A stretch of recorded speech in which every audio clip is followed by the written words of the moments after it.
Mudar hábitos alimentares não é nada fácil. Eu passei por isso e sei exatamente das dificuldades.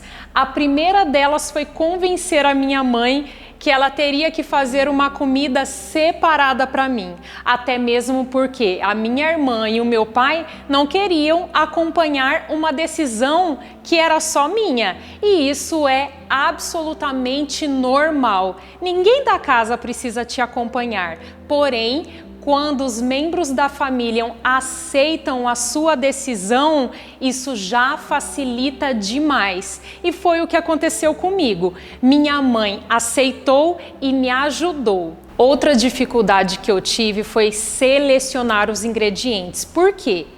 A primeira coisa que eu tinha que ver era o que tinha disponível no mercado. A segunda coisa era se os recursos financeiros da minha família poderiam pagar. E olha, eu vou te falar bem a verdade, eram bem escassos. Outra dificuldade foi aceitar as piadinhas das amigas, porque querendo ou não, tinha muito apoio do tipo, será mesmo que você vai conseguir? Enfim, dificuldades não faltaram. Mas se eu for ficar aqui enumerando para você todas elas, essa aula vai ficar muito melancólica e sem sentido nenhum, até mesmo porque quem não passa por dificuldades nessa vida? Então por que a minha história vai contribuir para uma mudança de hábito alimentar na sua vida? Porque eu tenho certeza que os episódios que eu passei podem ajudar a transformar a sua forma de se alimentar. Preciso te contar que eu fui uma criança e uma adolescente gordinha. Eu não era obesa, mas o fato de não ter cintura e o meu peito emendar com a barriga me incomodou bastante. Então, com 15 anos de idade, eu decidi sozinha ir no posto de saúde do meu bairro e procurar uma nutricionista. Sim, eu nunca vou esquecer da cena quando eu entrei no consultório dela. Ela estava fumando e pesava com certeza mais de 100 quilos. Mas tudo bem, era o que eu tinha naquela época e já estava muito feliz com isso. Também não esqueço até hoje da dieta que ela me orientou, cheia de bolachinhas de água e sal, peito de peru e muito leite desnatado. Mas eu saí feliz da vida, porque o que eu mais queria na vida era sair dali com uma folha, escrito meu nome completo, a palavra dieta e um carimbo. E assim eu fui feliz da vida para casa executar passo a passo aquele plano alimentar. E sabe qual foi o resultado? Fui para casa e fui colocar tudo em prática. E aí que eu até crio um tópico agora para dizer que muita gente fala que não consegue fazer uma dieta por falta de recursos financeiros. E olha só, naquela época, como eu já disse aqui, os recursos financeiros da minha família eram muito escassos. Mas eram tão escassos que eu acho até que facilitou, sabia?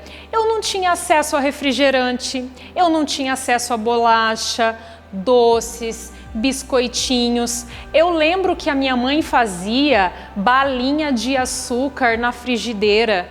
As nossas regalias eram milho cozido, amendoim torrado. Então, não ter acesso a pizzas, batata fritas, cachorro quente e hambúrgueres facilitou demais a minha dieta. Lembro quando bem pequena ainda, meu pai levava eu e a minha irmã no final do dia da feira. para pegar o resto que os feirantes descartavam. Ali, sabe, aqueles legumes bem feios, quase estragados?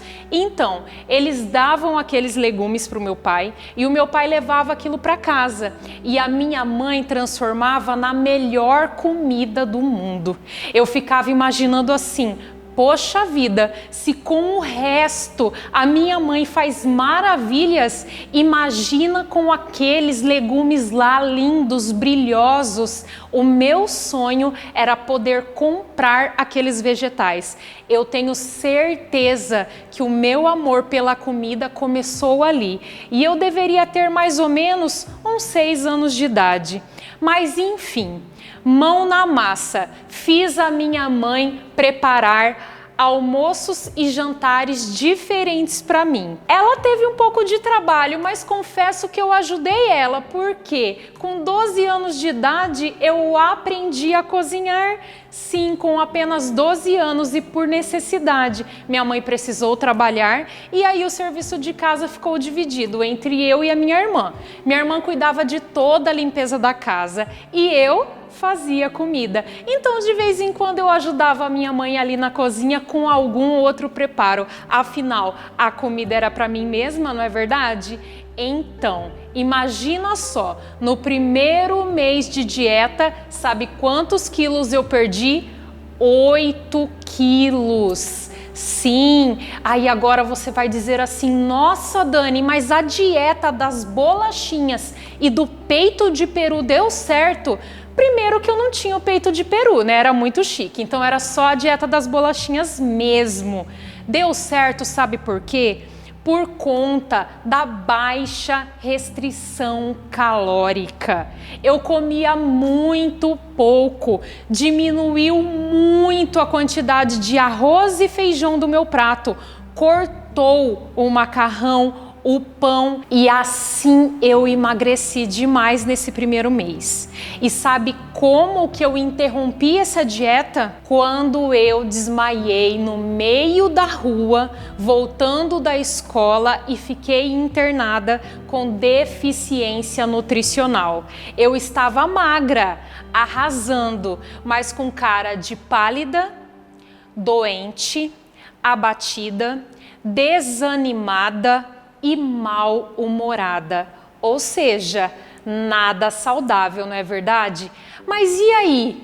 Como então eu consegui me manter magra, porém saudável? Uma coisa eu já tinha percebido, que ter diminuído a quantidade de arroz com feijão do meu prato, ter cortado o macarrão, pães e bananas que eu adorava comer durante o dia, aquilo tinha feito eu perder peso. E um pouquinho a mais que eu comia no final de semana, eu percebia na hora o meu corpo um pouco mais inchado, e quanto mais carboidrato eu comia, mais vontade de comer carboidrato eu tinha. Mas eu sentia fome. Eu comia muito pouco, e agora? Bom, eu pensei da seguinte forma: a minha mãe sempre preparou vegetais. Na mesa sempre tinha o arroz com feijão, a carne ou o frango, tinha legumes e salada. Mas eu comia, antes da dieta das bolachinhas, 70% do meu prato entre arroz, feijão e carne. 30% do meu prato eu dividia entre legumes e salada. Como eu já tinha diminuído a quantidade de arroz com feijão e carne, eu ainda continuava a comer pouco legumes e salada. O que eu pensei? Vou inverter a proporção.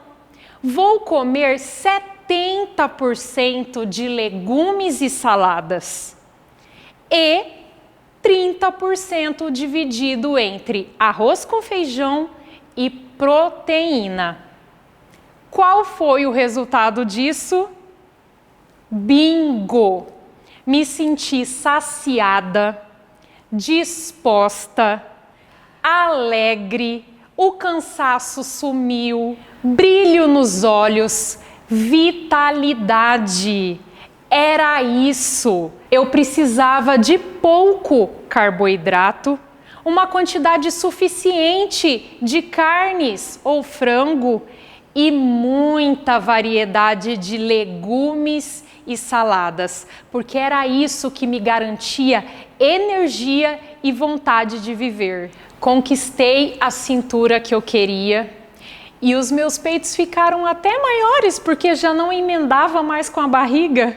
E os anos foram se passando e cada vez mais eu fui me apaixonando por esse universo da alimentação saudável.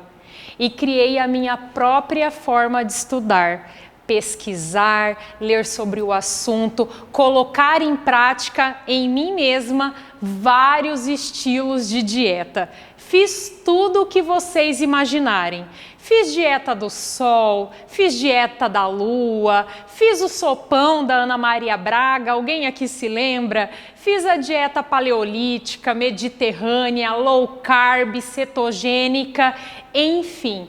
Tudo que vocês imaginarem eu fiz e eu pude absorver de cada uma delas todos os benefícios, assim como eu também pude perceber o que não era tão interessante assim para minha saúde e com o conhecimento eu fui eliminando o que não fazia bem para mim. Alguma vez você já se questionou qual modelo de dieta seria o ideal para você? Porque assim, a gente acaba comparando com as pessoas, não é verdade? Ai, mas fulana fez dieta cetogênica e ganhou massa muscular.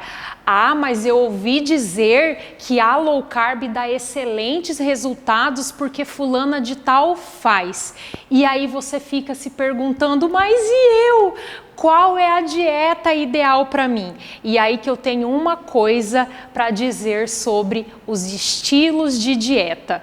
De fato, cada uma tem a sua particularidade. Porém, a base de todas elas é a mesma coisa. Todos os estilos de dietas vão orientar que você diminua a quantidade de carboidratos das refeições. Todas as dietas vão dizer que você precisa eliminar açúcares em as suas mais diversas formas, seja no refrigerante, nos biscoitinhos, nas bolachinhas, nos pães. Todos os estilos de dieta vão dizer que você deve eliminar as gorduras vegetais hidrogenadas, aquelas gorduras que não são saudáveis. E aí que qualquer pessoa que não esteja ainda neste universo da alimentação saudável e iniciar qualquer uma das dietas onde vai eliminar os açúcares, as gorduras vegetais hidrogenadas e vai diminuir a quantidade de carboidratos das refeições, com certeza terá bons resultados. Porém, chega um momento que a regra geral não vai ser mais a regra para você. Por quê? Você é um ser único e precisa conhecer o que de fato faz bem para você. O mundo vai te oferecer muitas coisas, mas você não precisa de tudo que o mundo te oferece. Você precisa do conhecimento para encontrar o que de fato faz bem para você. E foi assim que aconteceu comigo. Buscando informação, colocando em prática e subindo um degrau de cada vez dessa escada que é infinita. Não existe o topo, existe o caminho e você deve caminhar apreciando cada vista que vai aparecer para você. Dificuldades você vai encontrar, mas se você focar, você vai saber analisar o que é bom e o que não é tão bom assim para você e eliminar. E as pessoas que estão à sua volta, pode ter certeza, vão se convencer que você mudou o seu estilo de vida. pode ter certeza que você vai contagiar as pessoas que estão ao seu lado com a felicidade que você vai demonstrar por estar se alimentando melhor. E aí que o marido pode querer ter a mesma dieta que você, os seus filhos você vai orientar com amor e com prazer. As crianças são muito inteligentes. Acredite, eles entendem tudo que você explicar. É claro que com uma linguagem mais apropriada para a criança. Assim acontece com os meus filhos, desde sempre. Desde que eles nasceram, eu explico para eles os benefícios e os malefícios de escolhas alimentares. E também permito com que os meus filhos vivam.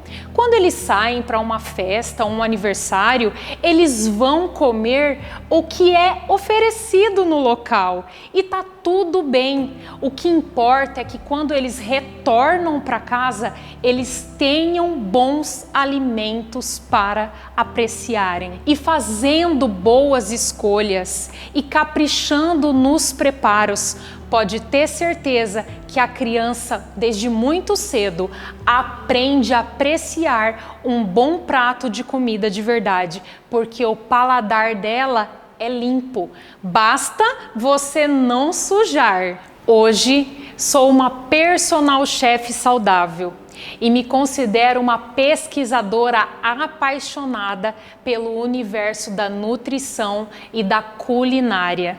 Coloquei o meu conhecimento em prática, desenvolvi pratos, aprendi com outros chefes, viajei o mundo e hoje posso oferecer vários preparos saudáveis para quem quer aprender a cozinhar de uma forma mais saudável e colocar esse estilo de vida em prática mesmo para você e para toda a sua família. Eu ensino de tudo. Desde pratos simples até aqueles pratos mais elaborados. Mas vocês sabem que a minha base está na simplicidade, nos alimentos simples, vendidos na feira, que é isso que eu como diariamente. E por ser apaixonada por este tipo de alimentação, eu vou compartilhar com você uma das receitas que eu mais amo na vida. É uma receita tão simples de fazer, mas tão simples, porém ela te dá base para criar várias outras receitas. Você já faz ideia de qual receita eu estou falando, não faz? Então acompanhe comigo esse passo a passo.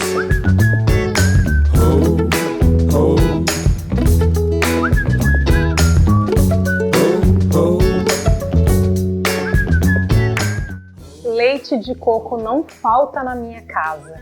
Além dele ser saudável, ele é muito gostoso e fácil de eu combinar com várias receitas, tanto doces quanto salgadas. Sim, só que um grande detalhe, eu mesmo amo preparar o leite de coco.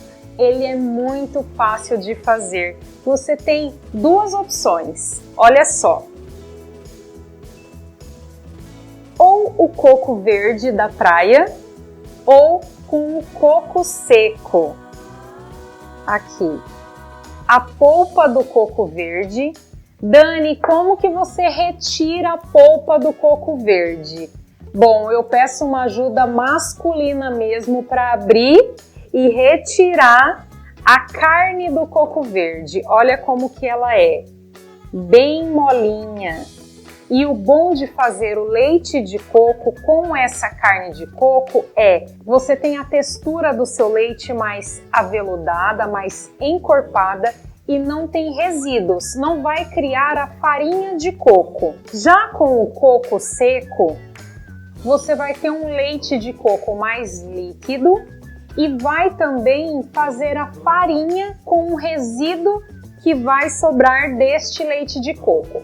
Bom, eu vou fazer todo o processo aqui e você vai compreender melhor. Então, o primeiro leite de coco que eu vou mostrar para vocês é utilizando a carne do coco verde.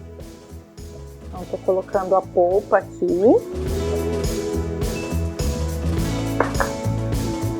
E 1 litro de água quente.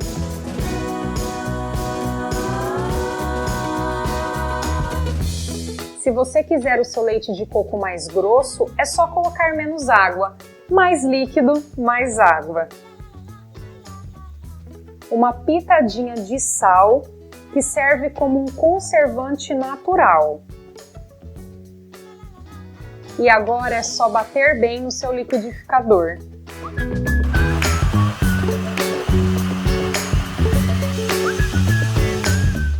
Sabe aquele leite de coco do vidrinho no mercado? Então, só que aquele tem conservante, né? Esse é aquele leite de coco, só que fresquinho, que você acabou de preparar. Olha a consistência desse leite de coco. Quando eu faço, eu já fico imaginando as receitas. Logo me vem na cabeça a moqueca de legumes, que eu adoro preparar aquele monte de legumes variados, refogados, e depois eu coloco leite de coco e bastante coentro. Eu amo coentro. Como eu tenho muito hábito de usar leite de coco, eu guardo na geladeira e ele dura a semana. Mas se isso não for um hábito para você, guarde em porções menores dentro do seu freezer e vai utilizando aos poucos. Vamos preparar agora a segunda opção de leite de coco com o coco seco. Para fazer o leite de coco com o coco seco, você vai precisar de um recipiente com um coador. Esse aqui, ó, é uma telinha de vool com elástico que eu comprei, mas se você não encontrar, você pode mandar fazer ou até mesmo utilizar aquele coador de tecido que vende no supermercado. A minha recomendação é que você use apenas para fazer o leite de coco, é claro, e vá trocando com bastante frequência. O processo é o mesmo. Você vai bater no liquidificador, bem batido, com água e uma pitadinha de sal.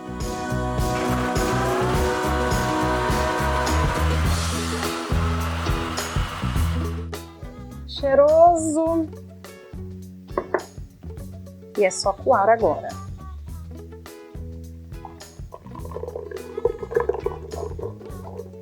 Essa é a parte que eu mais gosto,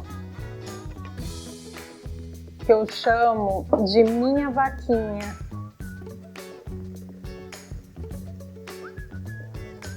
Meus filhos adoram fazer isso aqui. Olha só que demais.